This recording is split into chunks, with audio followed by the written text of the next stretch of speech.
ফুলাফাইন মানুষ করব, জিভুত মানুষ করব। বাপ মারে বাদ দিয়ে এখন জিভুত মানুষ করে।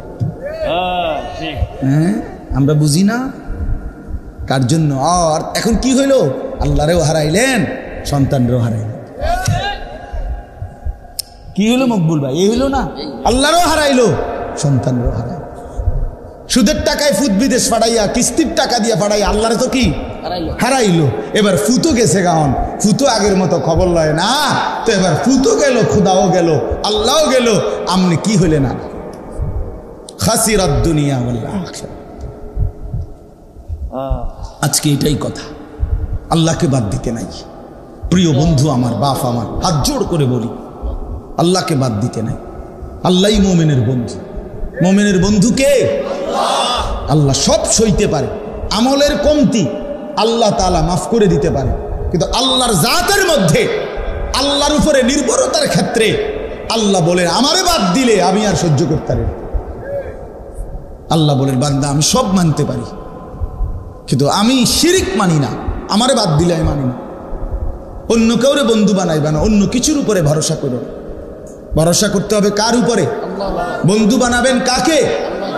একটা সুন্দর ঘটনা শুনেন, আমরা শুনছি বড় আলেমদের মুখে।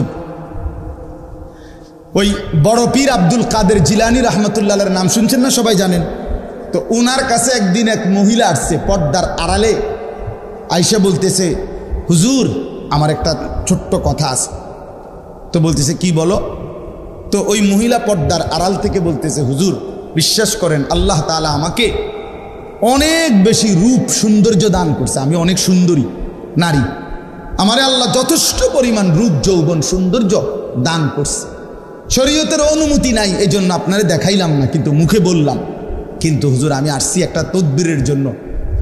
কি তদবির? আমার স্বামী আমার এত যথেষ্ট রূপ সৌন্দর্য থাকার পরেও আমার স্বামী আমারে বাদ দিয়া অন্য মহিলার দিকে নজর দেয়, সম্পর্ক পরকিয়া, আমি এটা সহ্য করতে পারি না, আপনি আমারে কোনো তদবির থাকতে দেন। এই বড় পীর আব্দুল কাদের জিলানী রহমতুল্লাহ একটা চিৎকার দিয়া বেহুশ হয়ে গেছে। হুঁশ আসার পরে ওনার খাদেমরা জিজ্ঞেস করছে হজরত মহিলা একটা তদবির চাইল, এই না আমনের কি হইলো যে আপনি চিৎকার দিয়ে উঠলেন, আপনি কেন বেহুশ হয়ে গেলেন? তখন তিনি বলেন বাবা শোনো, এই মহিলার এই কথা আমারে বহুত বড় এক সবক দিল। এই মহিলার কথার থেকে আমি বুঝলাম, হ্যাঁ এক সাধারণ মহিলা তার স্বামীর মধ্যে আরেকজন শরীক সহ্য করতে পারে না, আমার আল্লাহ এত বড় কায়নাত দিয়ে তার সাথে কেউ শরীক করলে তিনি কেমনে সহ্য করবে?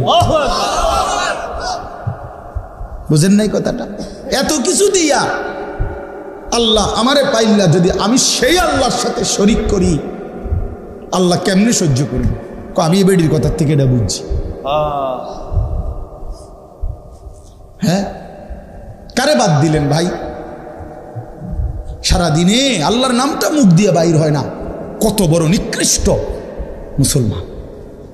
সারাটা দিনে 24টা ঘন্টার মধ্যে আল্লাহকে একটা সিজদা দিতে মন চায় না। কত বড় গাদ্দার এটা, কত বড় নিকৃষ্ট এটা, কত বড় অসভ্য! কি আশ্চর্য এটা! এভাবে আল্লাহকে মানুষ বাদ দিয়ে ফেলে এক মুসলমান হইয়া, এক মুমিন হয়ে। এই জন্য এবার মজার কথা হলো, আমি আয়াতের তর্জমা বলবো, আগে শুধু বাংলা এমনি বুঝাই।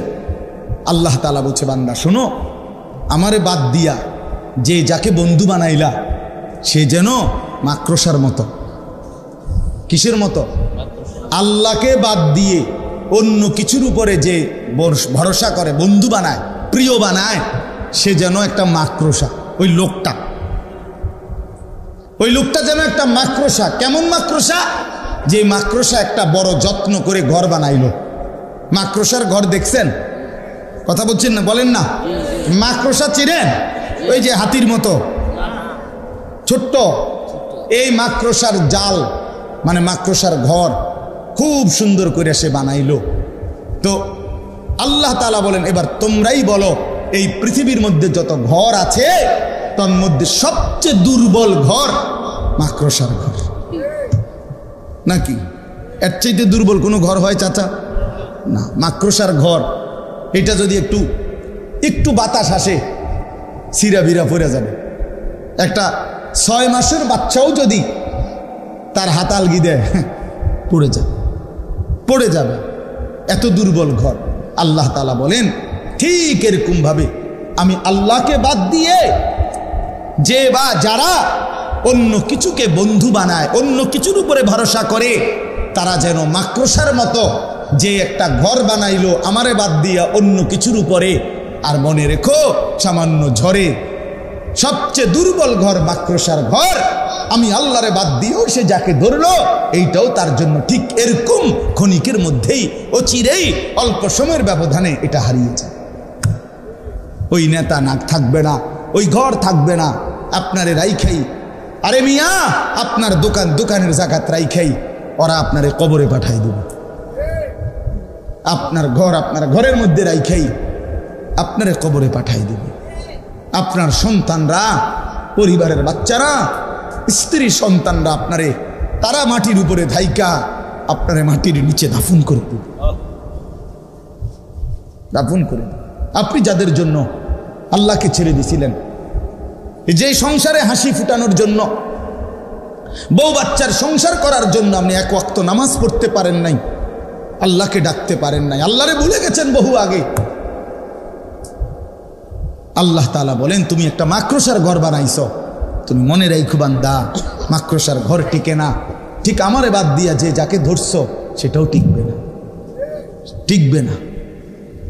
আমারে বাদ দিয়া কোনো নেতা, আমারে বাদ দিয়া কোনো কর্মী, আমারে বাদ দিয়া কোনো দল, আমারে বাদ দিয়া কোনো পার্টি, যার উপরে ভরসা করবা সেটা টিকবে না, সেটা থাকবে না। আড়াইটার পরে পরের দিনের 2:30 পর্যন্ত আর খুঁজেও পাওয়া যায় না।